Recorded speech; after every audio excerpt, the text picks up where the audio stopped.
Hi students, welcome to my channel. நம்ம சமச்சீர் கல்வி 10th ஸ்டாண்டர்டுக்கான tips to prepare for 2025 half yearly exam தான் இன்றைக்கி பார்க்க போகிறோம். இப்போ உங்களுக்கு பார்த்தீங்கன்னா டோட்டலாக 5 சப்ஜெக்ட்ஸ் இருக்குது. Tamil, English, maths, science and social. Hindi படிக்கிற பசங்களுக்கு ஹிந்தி இருக்குது. ஸோ இப்போ நீங்கள் என்ன பண்ண போகிறோன்னு பார்த்தீங்கன்னா, டெய்லி மார்னிங் கொஞ்சம் சீக்கிரமாக எழுந்துக்கோங்க. ஒரு 5 o'clock கிட்டக்க எழுதிக்கிட்டீங்கன்னா 5 to 6 கண்டிப்பாக உங்கள் மைண்ட் ஃப்ரீயாக இருக்கும்.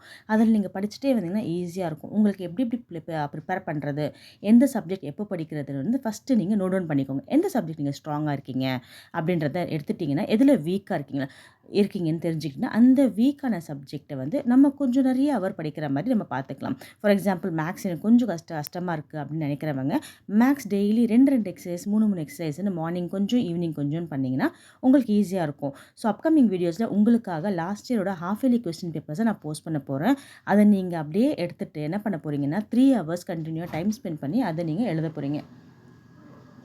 உங்களுக்கு எக்ஸாமுக்கு 100% வர மாதிரி ட்ரை பண்ணுங்கள். வீக்காக இருக்கேன் அக்கா, என்னால் படிக்க முடியல மிஸ் அப்படின்றவங்க ஒன்றும் பிரச்சனை இல்லை. முதல்ல இருக்கிற 1 mark ஷார்ட் ஆன்சர்ஸ் எல்லாம் படிச்சுடுங்க. எப்படி படிக்கிறது, எது இம்பார்ட்டன்றதை நான் அப்கமிங் வீடியோவில் கண்டிப்பாக உங்களுக்காக நான் போஸ்ட் பண்ணுறேன். நீங்களும் எனக்காக பேஜை சப்ஸ்கிரைப் பண்ணி ஃபாலோ பண்ணுங்கள். என்ன டவுட் இருக்குன்னு கேளுங்க. கண்டிப்பாக அடுத்த வீடியோவில் வெயிட் பண்ணலாம்.